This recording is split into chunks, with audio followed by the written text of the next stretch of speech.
Ladies and gentlemen, how are we? We are back talking nonsense on random topics. I might still do the odd boxing video from time to time, but I just kind of got a little bit bored talking about boxing just because I felt like, yeah, it's one of those sports, isn't it, where there's a lot of politics, there's a load of nonsense going on, there's quite a lot of, let's be honest, quite a lot of drugs in the sport. And yeah, I just kind of couldn't be bothered, to be honest.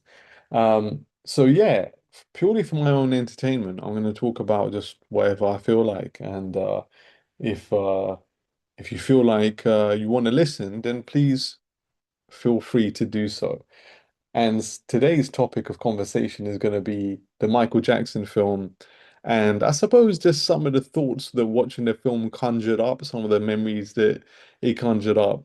And I thought, why not? It's all over the timelines, it's all over the algorithms. I'm sure you guys are seeing it. So here's my 2 cents. First things first, I think if you're thinking about seeing it and you haven't, you should. Now, I personally enjoyed it. I really enjoyed the acting. I really enjoyed the nostalgia. I really enjoyed the performance or musical aspect of it. I guess you could call it a semi-autobiographical musical, if that's not too much polysyllabic indulgence. But I completely understand that there might be some people who feel like for whatever like moral conflict or consciousness conflict, they might not want to go see the film. And that's cool. The only thing I don't understand, and I got to be honest, I don't understand this at all, is people who feel like they saw it and were disappointed or shortchanged by it because it was just like I've heard people come out and say, "Oh, it was all just one-sided."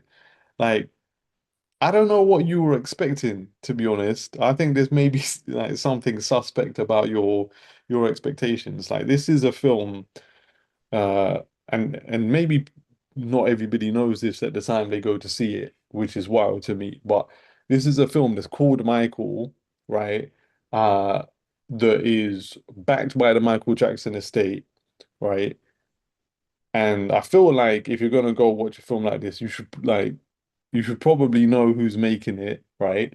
And is also in terms of the actual production made by the same people who made Bohemian Rhapsody, which is uh a semi-autobiographical musical, I guess, uh, celebrating Queen and the life of Freddie Mercury, right?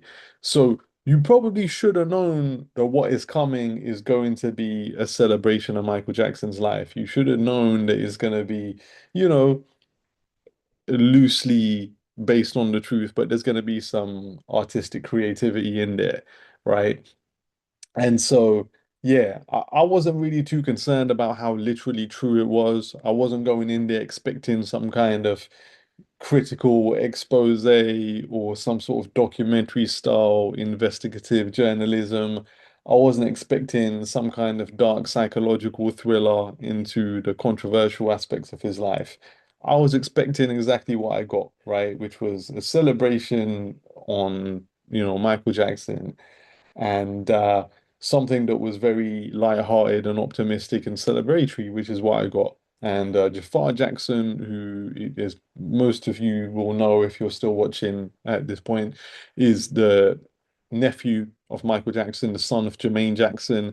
I thought he did an incredible job. And I watched a couple of interviews from him since, and oh my God, he comes across so well.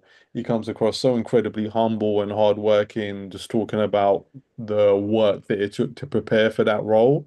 And honestly, I'd be very pleased to see him in other things, even if it's not Michael Jackson related, because yeah, I think the pressure that must have been on him, you know, and obviously people have different perceptions towards pressure, but I think like if you're just a member of that family and to represent one of the most famous people that has ever lived, certainly in the last 100 years, um, must have been immense. And so, yeah, tip my hat. And I thought acting performances across the board were very impressive. And yeah, also. it seems like there's going to be a part two. So I think, for the people who felt like they wanted it to be a little bit less celebratory and a little bit more critical, you one would have to expect that the burden of expectation is going to be different for part two, because if part one ended at, when the bad tour happened, then you start getting into the dangerous tour, which is when everything started, getting a little bit wild. And so yeah, I think, look, the film that really came into my head, rightly or wrongly, is The Social Network, which is about Mark Zuckerberg and, his co-founder, and Eduardo Saverin, and how Facebook was founded. And if you think about, even though one is technology and, one's about a founder CEO and one's about, obviously, an entertainer, but probably in some ways, like, and, shout me down here, but like some ways comparable levels of influence, right? It might influence every aspect of entertainment, right? And and if we think about Facebook and then what has become Meta and its associated companies, the amount of influence that they've had on just contemporary life and entertainment, um, both absolutely enormous, right? And and I think the thing with David Fincher's Social Network, and the way that that film was made, is that it was very it was very much a psychological thriller. You could really tell the power dynamics and like the the whole legal drama aspect of it, and uh it was a psychological thriller, right? And it was dark at times, and it was, it was celebratory at times as well. And you're dealing with people who, I guess, didn't know the level of influence they were going to have on the world at the time, but they were just kind of pursuing their passion. And the speed bumps and like the jealousy and the controversy and the moral conflicts and the transgressions that happened along the way. And so I don't know if David Finch is still around, but I think it would be, if they wanted to go down that route, and maybe they don't, right? Maybe the part two will be a whitewash. But like, if you really wanted to watch something interesting, I think it would be great if they got David Fincher to do it. Um, but yeah, given it is the Michael Jackson estate, probably not. Right? Probably not. You might just get another sing along. Um, but yeah, that's how I felt about it, to be honest with you. And I think, after having watched the film, it kind of got me thinking about the other topic, which is just about Mike in general and all the controversy that kind of clouds over him, I guess, and his legacy. And I honestly have gone back and forth about it so many times over the years, and also just gone back and forth about it after having watched the film. So if you're looking for a one-dimensional binary answer or opinion, right? Not that there's probably even anyone watching at this point, but I don't have that for you. What I can give you is that I think, dependent on the level of detail, yeah, the detail orientation of your personality, you're probably going to come to two different conclusions.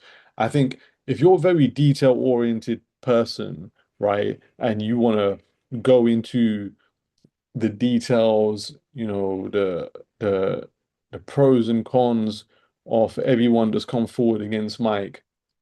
If you want to look at um, the people who brought allegations towards him, you're probably going to find holes in all of their stories. Pretty much all of the stories that I'm aware of here have got massive holes in them, right? Either, they swore in court on penalty of perjury, that Mike never did anything to them, that it was all lies, that, they've never seen or experienced anything like uh, concerning, yeah.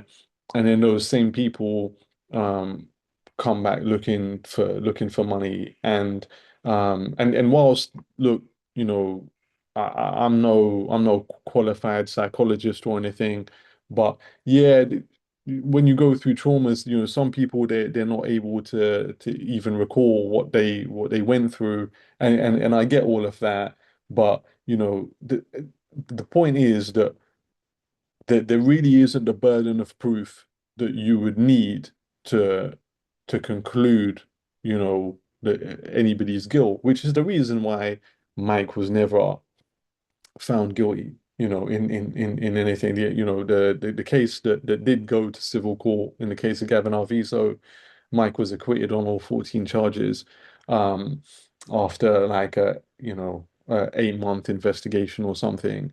Um, and you know, there's been other times where people have taken him to court and it's not even made it to court because, you know, the evidence just wasn't strong enough. And then there's been other times where Mike's paid people off, right?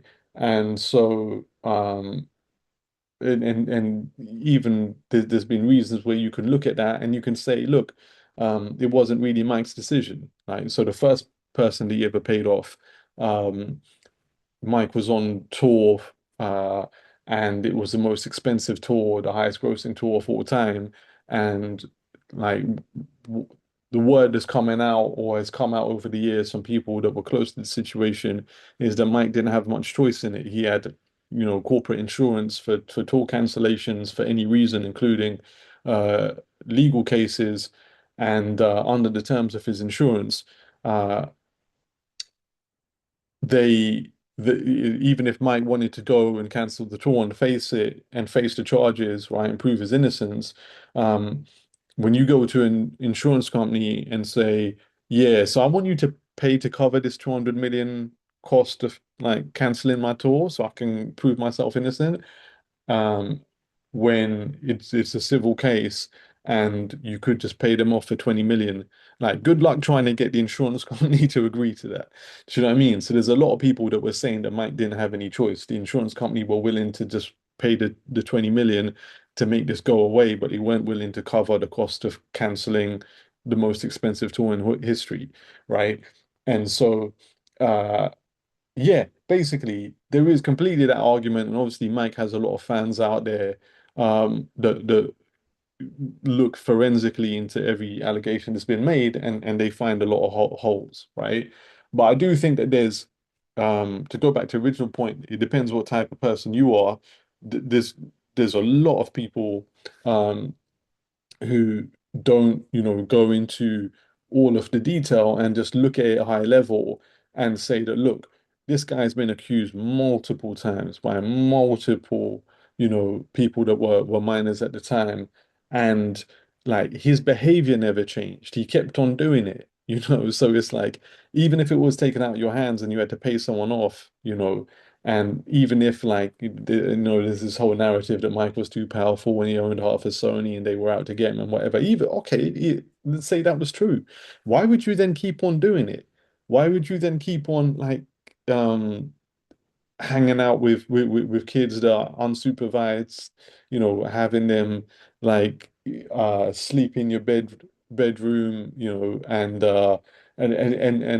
like why would you keep on putting yourself in that situation when you've been accused multiple times, when you've had to pay people off multiple times? All of that kind of points towards a compulsion. And I think just in terms of like, you know, I did a couple of searches after having seen the film, right? And I think there's like 11 or 12 people that have made allegations that are like out there in the public domain. At least there's, you know, might be some that I didn't see. And I think like out of them, five come from the same family, they're siblings, like four brothers and one girl that have actually come out more recently and were paid off in 2019, you know, by the Michael Jackson estate. And they had like a 5-year agreement where they were paid like 3 million over 5 years. So it was like 600K a year or something along those lines. And um and now that agreement is expired, they're now coming for more money. And there's legal technicalities around it, but basically that's the case. And so and they're called the Casio family, and I didn't even know about this, right? So you look at it and say, okay, look, even back in the day when he was alive, he was accused by multiple people. Now, multiple people have come out after he's died, and I think some of those people are lying, like the HBO documentary, um, Leaving Neverland. I think that was 99% lies. I think James Safestruck and Wade Robson are lying. Um, but now there's this other new family who have been paid out, been paid out by the estate, um, and they're now coming for more. And you just look at it and you're just like, okay, the this that whole phrase, and I don't like this phrase, but there's no smoke without fire. Like sometimes there's no smoke without fire, man. And I think if you've been accused 11, 12 times and you never changed your behavior, it kind of suggests that you weren't in control of what you were doing.